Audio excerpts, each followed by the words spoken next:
Tonight, live from Virginia Beach, Virginia, podcasting all things musical from Southeast Virginia. Our sound, our songs, our artists, and our business. Welcome to SEVACAST with host Tom Farley and Alton Riddick. Let's get talking. Thanks for the intro, Alton. Appreciate it, brother. And tonight we have a really special guest, a man I've known for many, many years, a man I've collaborated with, a man whose music I've respected ever since the first time I ever heard it. He's got good stuff out there and a really incredible, nice guy as well. His name is Mr. Ken McNeill. And Ken, glad to have you on board tonight, man. Tom, I'm very glad to be here as well, and I'm honored to be on this show. We got a lot to talk about, man. Spoken like a true guy. What can I say? Yeah. Well, listen, we got a set of questions we go by, but we can take it anywhere we want to. So I'll get the main question is to let people know a little bit more about you and also about the bands that you've been in, the performances and experiences that you've had, whether it's in town or on the road. And of course, you're a Radio Seva artist and got a couple of CDs out there on our station. So, it gives them a really good background as to who you are. So here we go. First question is basically, when did you begin your journey as a musician? And then after that, when did you really start writing songs? The musician thing started, it was actually sixth grade. I took some piano lessons when I was younger, but we moved and I started getting interested in sports. I started playing baseball, and the new piano teacher where we moved to, I didn't connect with her, and I just was into sports. And so I did play in a band, a talent show in sixth grade, played the piano. We did an old Beatles song called Boys. It was actually a cover that they did. And I ended up doing it in that band. Then I started singing in a band in seventh grade. This is back in 1960. I don't know what 60. What are you in seventh grade? 12? 11? I don't know. You're about 12. Yeah. Started singing in a band, but what happened? The big transition for me was I was the lead singer, but the drummer had this beautiful Ludwig, just like Ringo Starr's drum set, and it was just drums, shiny cymbals, beautiful pearl inlay or whatever Ringo has on there. And calling your name, man. Yeah. And my brother, ironically, about 6 months after that, my brother borrowed a drum set from some friend of his, brought it home, and he just wasn't that interested. So I got on that thing and started playing to the records, put the headphones on, started playing to the records. And I did that, every day after school. And I learned basically the basics of how to get around a drum kit from that, probably for the next year. And I started that band that I was in. I became the drummer, and another guy took over on guitar, and he started singing. And I was in a power trio from 8th, 9th, 10th, and 11th grade on. Get out of here. Yeah, we played all over. We played some gigs. We actually did a couple things, and this is up in Detroit, in Michigan. We did some gigs, that were sort of like the FM stations. They used to call them the underground FM stations. Yeah, absolutely. There was a station called WABX FM out of Detroit, and there was another one called WRIF. We did a concert. We were like the opening act because we were green, we were young, and we played. And there were some local bands that were sort of known regionally, bands that you probably haven't heard of, but they had, they were like not at the Bob Seger status, but they were sort of getting close. Seger was an unknown back then. He was just known around Michigan. But at any rate, I just kept playing. And then I went to college, got away from the drums. And ironically, the guy that I sold my drums to once again said, "Hey, I got the drum set up. You want to come over and just bang on the drums?"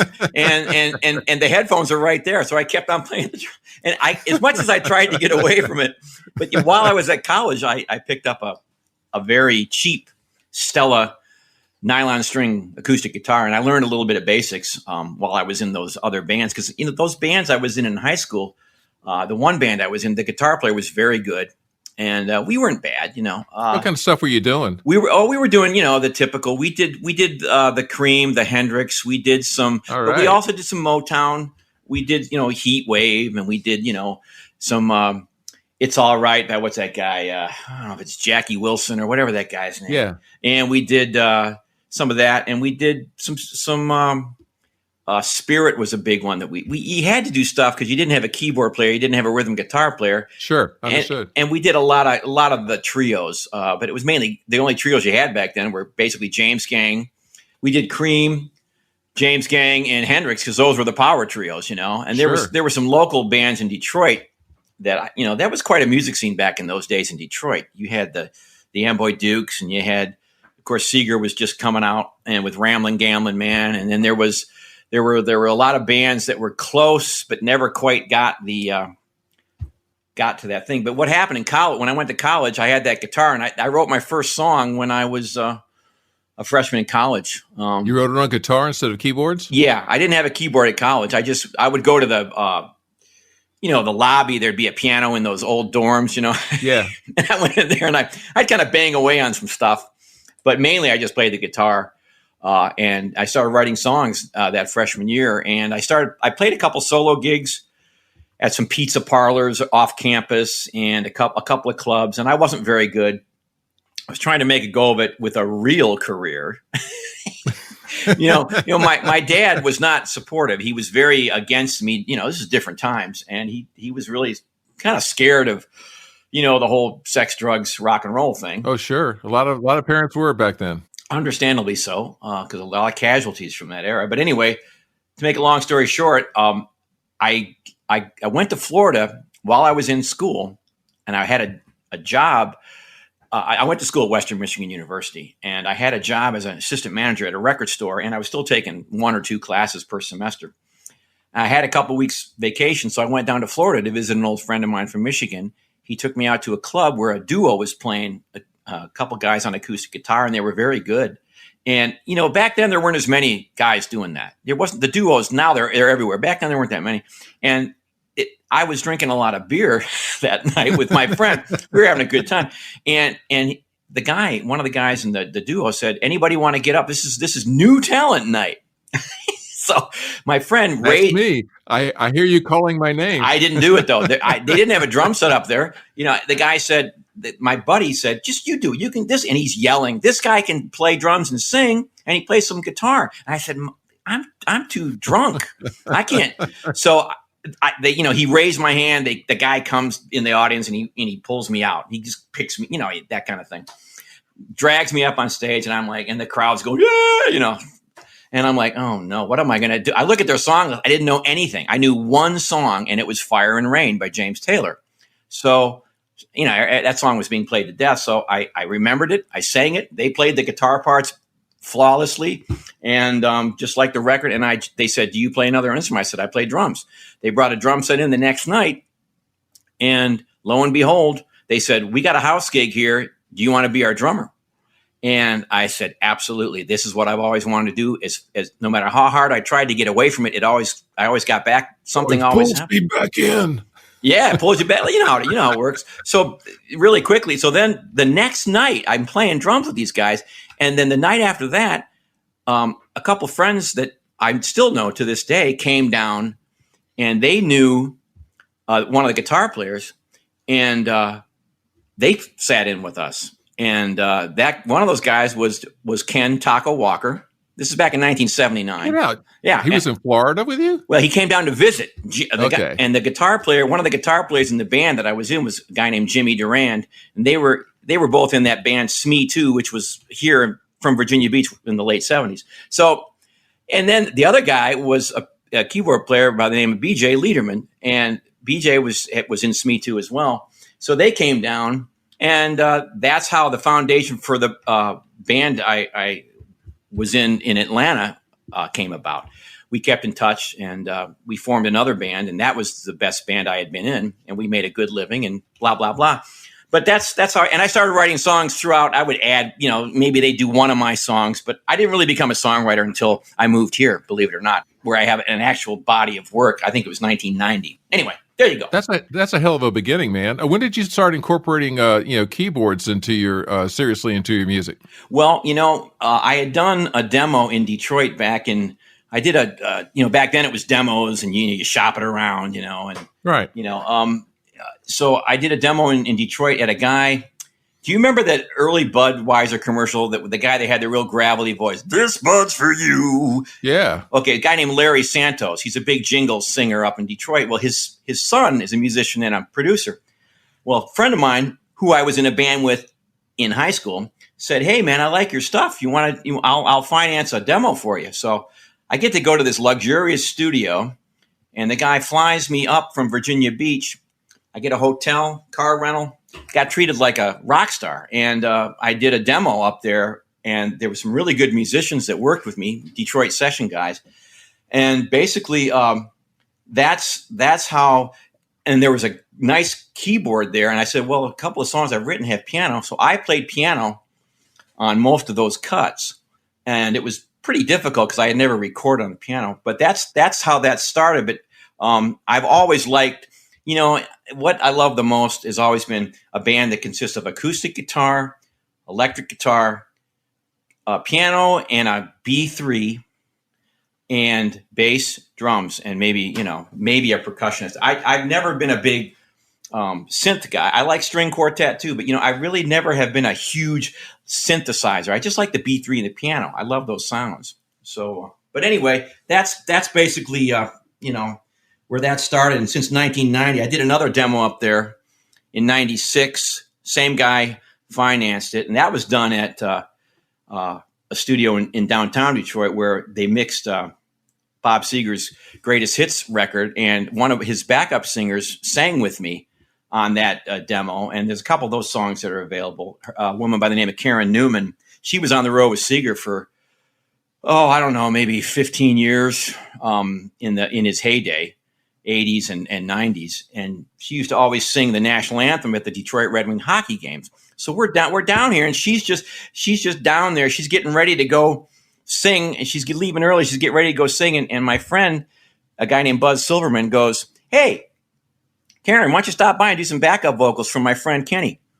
So she just pops in on her way to sing the national anthem to a Red Wing game. I mean, she knew my stuff better than I did. I mean, she was so professional. I mean, she said, "Oh, I know what to do. Yeah, what do you want? You want me just to double that, and you want me to put a little ahs and ooh back there, maybe a little harmony." I played it once, and she just nailed it on one take, all three it's songs. Great working with people like that, man. You know that. Great. Anyway, so that I've been writing ever since those days. So and I did the other CDs. I did one with Rich Mosman. Anyway, that's just down the road. We got a lot of, there's other questions, I guess. I don't want to. Well, I mean, this is all good stuff, and that's a hell of a beginning, and it's a great story too. What made you to really decide to really, take the plunge, hanging out over the ledge, and do your first album? I got tired of being in bands as a drum. I still love playing drums, which is why I still play in cover bands. But I got tired of bands. The lead singer's always breaking up. And the drama that every band I've been in about 25 bands, between Atlanta, Florida, LA, and here in Virginia Beach even. And there was always somebody that was a drama queen or king. And I thought, I'm going to just be the guy. And even though I have my vocal limitations, I said, I'm just going to, do my own music, and I'll see if I can work in a band as the front guy. And I tried that for a while back in the early 2000s. And I found that it was hard because everybody wanted to cover it. It was hard to play live. And to cultivate the original stuff, you really got to go on the road, and you got to book yourself at these rooms that, original music rooms, and you got to go on the road. And I just, I had a daughter, and I just wasn't really equipped. And so you hooked up with Mosman? Is that what you did? Yeah. Back in 2005, I think I hooked up with Rich. And I had known him he was in a band called Sierra, I think it was, with Brent Gable, Dave Mills. He was the engineer for their Acredale album. Right. And Brent's a real nice guy, and Dave Mills was in, and Mary Lou, I forget her last name. I think he's married to Jimmy Masters. So I haven't seen her in so long. But at any rate, I knew Rich from that, and I knew he really had the goods. He could play any style of drum. So I thought, well, I got in touch with him through Dave Mills, and we hit it off really. Rich is he's a good guy to be at the controls. He's a very nurturing guy, and I needed someone who really could understand.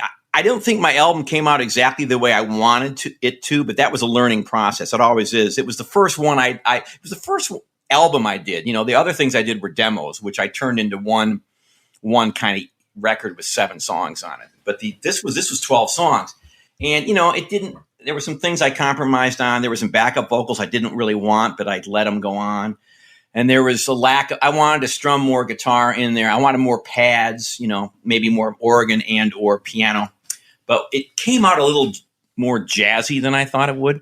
But it was nice I learned a lot from that experience, and I'm always forever grateful to Rich. And I also worked with Rich on my instrumental record. The first CD I did with Rich is called Bridge of Passion, which you have, I'm sure, on your Sure. CD. A performance that wouldn't go away. Can you hold me? Can I hold you like we did at the matinee?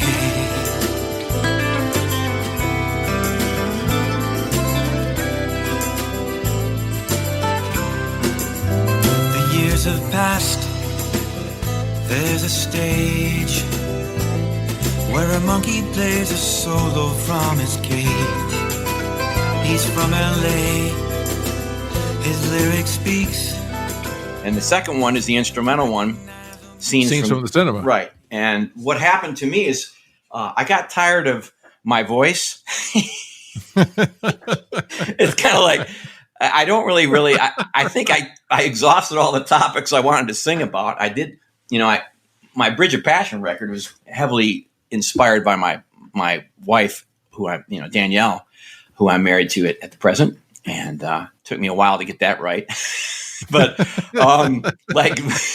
but at any rate, it really was unusual for me to write all those love songs, because prior to that I was writing, topical or even, dare I say, political or kind of like angry songs or culturally oriented songs. Yeah, sort of. And I think one of my main themes at the time was hypocrisy. I used to love to draw out hypocrisy, and that. But a lot of it was a little too.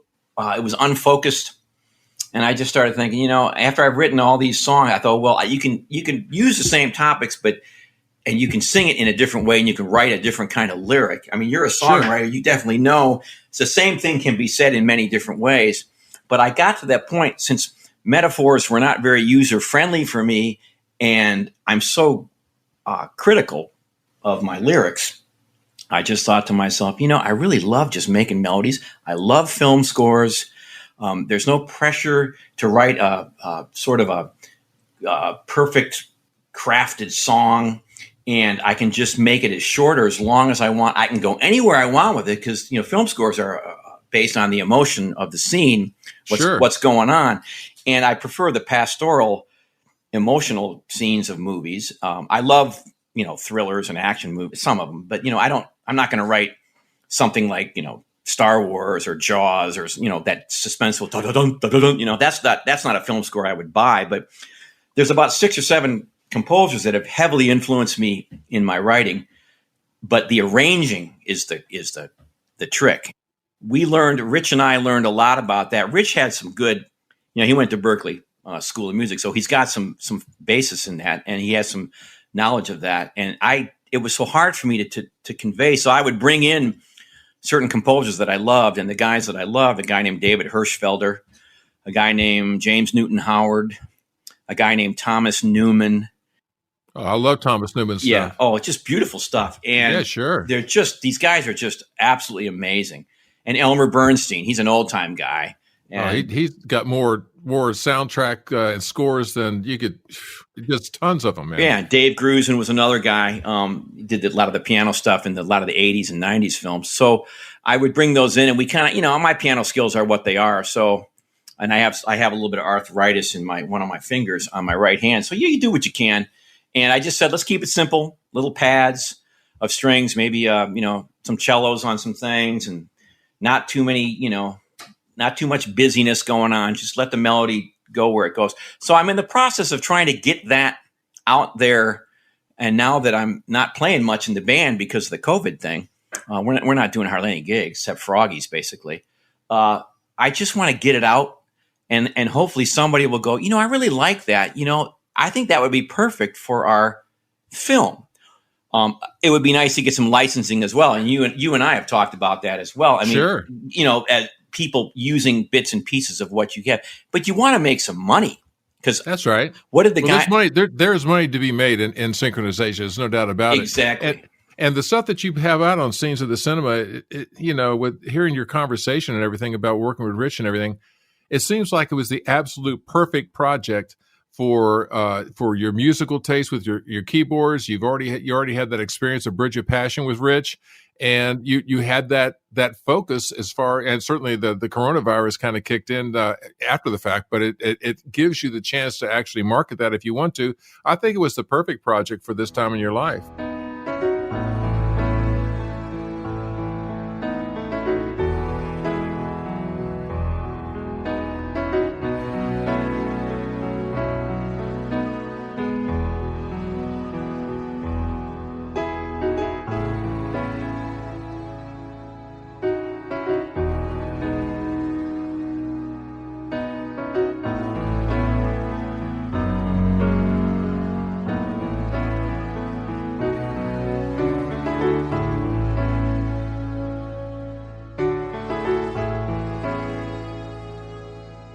I think the funniest thing was I had the venue all picked out where I was going to do the performance, because I've never done an evening with Ken McNeill. I've always wanted to, and I was going to do it at the Zeiders American Dream Theater, and I hope in the future that'll still be a go. I contacted them, and Rich had contacted a quartet from the Virginia Symphony, and then I was going to have Rich come down he's up in Nashville now. He was going to come down and play drums, and then I could pick whatever guitar player, piano player and or bass player I want to use. Those three people I hadn't picked yet, because I really want to use people I've never used before, but I want to hang with them a little bit to see if they're really into what I'm doing and they're not just doing it, to make a little bit of money on a one-off. I understand, man. I understand completely. Yeah, you want people that are. It's like when you did your great show at the Steel Pier. Steel Pier, yeah. And it was just electricity in the room, and we just had a ball. Everybody up there just had so much fun. That was an inspired performance. Everybody was just so good and had so much fun. It just translated to the audience. Everybody just got off on that. That was great. It was perfect timing blend of everything. And I'm hoping I can find some players who, my stuff is what it is. I want to do the acoustic set with just, the instrumental set first, and then you take a break, and then you come back with the band. And just, get it lit right and have a night. That Zeiders place, it seats 300 people. It's perfect. It's the perfect size. That's right. It's perfect for that kind of thing. You don't have to have but still you can't even do that right now. So that was all set to go. And then March 17th rolled around. Yeah. No shit. And then we were supposed to, we were supposed to have that reunion of the band I was in Atlanta. I was in that band from 80 to 84, the Joe Band. And that was a good group in Atlanta. We did a lot of good stuff. And it was postponed because of COVID. So now we got an email thread that's like, I don't know, 50,000 emails, I can't even find where the responses are to half of them, because you know how that goes. You get 8 or 9 people on an email thread, forget it. Well, I want to introduce something non-musical into the conversation, because it's something that I've always really respected about you and your multiplicity of talented, applications, so to speak. Without going too much into it, because I want to get back to the music, tell the people about your acting, because a lot of people don't know that you had a bit part on the John Adams series that was put out by Tom Hanks. There's been an acting thread in your life as well, which is very important to you. Well, it was something. I think there was a book I read. It was a gift from a friend of mine. It's called The Artist's Way, and it's about kind of working on your creativity, trying to get out of a rut. And I was kind of in a rut. So one of the things that play with something else that you might have thought you might want to do. And I thought, well, I did a little bit of acting in college and high school, just a very minimal bit. So I just took some acting classes. I had this guy's number in my wallet for 3 years. So I finally said, I got enough nerve to do it. Of course, I was the oldest guy in the class, and I started getting work. And I was taking a class a week I did it for about two or 3 years, and I got work. I went on auditions. I got a resume. I met casting directors, and the work was, at first, back then, it was pretty easy. This is in 2004 and 5 and 6. A lot of print work, and you didn't have to audition for that. Now you got to audition for that as well. But I did all the things they told me to do, I did background work. I went up to DC a lot. I worked on background for a lot of films like that Clint Eastwood film, Flags of Our Fathers, and I worked on State of Play with Russell Crowe, and I worked on, I don't know, like 6 or 7, films that were released, but it was just background work. Yeah. But I got my SAG. I worked on Evan Almighty, that awful film with Steve Carell. Awful. It's just awful. Anyway, but a lot of good food and a lot of fun time. It's good food though, and you get to meet a lot of people. Hey, if the food's no good, you count me out. I'm not even going to go there. Yeah, and you get to meet, but then John Adams was very cool, and that's when I thought, well, I'm going to make a go of this because I got to meet a lot of really great actors, and I got to work with them, and it was featured background, but they gave us hotel rooms and stuff, and then I went to New York, and I actually got credited for something. And that was a Coen Brothers film called Burn After Reading. And it's just singing a song with a bunch of guys at a Princeton alumni dinner. And we were all supposed to be drunk. Well, given my musician history, that wasn't much of a stretch for me.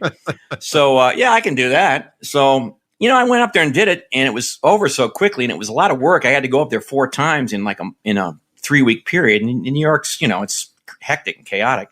Yeah, and they called me back right after that and for an audition for a commercial. And I thought, I just don't think I want to keep doing this. I didn't love it enough. I love music more. So now if I'm going to do anything acting, I really have to, I'm very selective. And it's got to be something that I think I've got a shot at because I'm not one of those guys that studied, went to the Yale School of Drama or, went to Carnegie Mellon or the actors. These people, they start out when you read the resumes of all these really good actors. On film and on films and on TV shows, and they're just it's exhausting. They love it, and they all start young, most of them, and they've all done a lot of theater, which I have not done much of. And it's about loving it. I like it. I used to say, I think I'd rather watch a really good movie than be in one. Yeah, and I also think I've enjoyed the hang in between scenes more than I actually enjoy doing the scenes. Because what would happen, I'd be hanging with these actors, these, great actors. I won't name the names, but it was just like, it was so much fun. And then all of a sudden they go, okay, Ken, you're up. And I'd go, oh shit. What do I have to do again? Oh, okay. I think I got my lines down. And then I'd be like all nervous and, screwing up. And because it is really not a natural thing for me to do. I mean, you can play yourself, but when you have to, the definition of acting is living truthfully under imaginary circumstances. Sure. And dissolving your identity. And that's not an easy thing to do. And I got a lot of respect for actors. Well, listen, man, let me get you back on the music a little bit here. We're getting close to our cutoff time. I know, I've known you for many years, and I know how important performance is. I know how much you love it. We perform together, and I know how good you are at it, no matter what instrument you're playing. This COVID thing has got to be just, hamstringing you beyond belief in terms of, not being able to actually engage in the thing that you like to do. Can you speak a little bit to that? Because I know you're out playing and you're in touch with a lot more performing musicians than I am, and maybe the general feeling that they're having right now, besides the obvious one. Yeah, I do miss it. The gigs I miss the most are the ones where sound and light men are provided. There's a really great system you're working with. Plenty of kick in the monitor when I'm playing drums. Same thing goes if I was doing my own stuff front. I miss those outdoor gigs at the oceanfront, 24th Street stage, the Neptune stage. Catch 31 stage, the one down by the 7th Street stage. And I tell you, I miss that that's tough. But even in an auditorium, there's nothing like that. I think every time I do a gig like that, I always look around at the band members and say, this is what we dreamt of doing. This is why we do it when it comes to performing live. Playing in a bar where you got to wait till the diners leave and they got to move a table and there's no stage and the guy comes up and tells you after one song, your guys are too loud. That's not why we got into music. That's right. So I really feel for the people I feel for most of the musicians that I know. And I know a lot of them because I've lived in LA. I've done that whole slog out there, man. That was just, oh my goodness. I mean, I played in so many bands. I can't even remember the bands I played in out there, and just one-nighters everywhere. And I feel for the people who play live. And even some, not session people as much, but the people who play live and they go on the road with the big dogs and maybe they're a bass player or a drummer or a keyboard player, and they do it for a living. And they're the ones that make between like 50 and 150 grand a year, which is a decent pay. But they're out. All these tours have been canceled. I know a few of them who still haven't gotten any unemployment, and it took them a long time to even get a stimulus check. So those are the people that my heart breaks for, because I'm grateful that I have a day gig that is non-stressful and I can do it. It's the only day gig I've really ever had. It's relatively easy, and I can still concentrate on my music. Absolutely. It's tough. I do miss it a lot. I got to admit, though, it's the gig. I'm sure you do, man. I'm sure. I don't miss the club gigs as much, the smaller ones where you get these people that are kind of like jaded and they want to hear, what do you mean you don't play Dave Matthews? Nothing against Dave Matthews. You know what I mean? But it depends where you are. You want to play for people who want to hear what you're playing. But like we play some gigs in clubs, and it's like, I feel like I can't really let go on the drums because, it's just, you don't have time to do a setup. But those gigs where they provide the sound, and that's nothing. We had a couple of really great gigs in Duck and Nags Head booked. You're talking about with the Intangible Cat? Yeah, Intangible Cat. We had a couple of really great gigs in the summer that we couldn't do. And they're so much fun. And the sound guys that they use down there are so good. And the PAs and the Neptune Festival too. We've played that 3 years running. We open up for some, band that used to be big, or maybe a band that's sort of big. And when you get that kind of PA, you feel like this is why you do it. It's like, It's rock and roll or whatever. It's a big stage. There's room. And when you break down your equipment, you're not bumping into the bass player's butt, Well, I know exactly what you're saying. When we did the high energy acoustic band thing, that spoiled me rotten because, of course, it was the perfect situation with the perfect players. And, exactly. You just get tired of hauling PA, and also with your case, hauling drums can be an extensive physical experience. Exactly. But at the end of the day, I understand exactly what you're saying.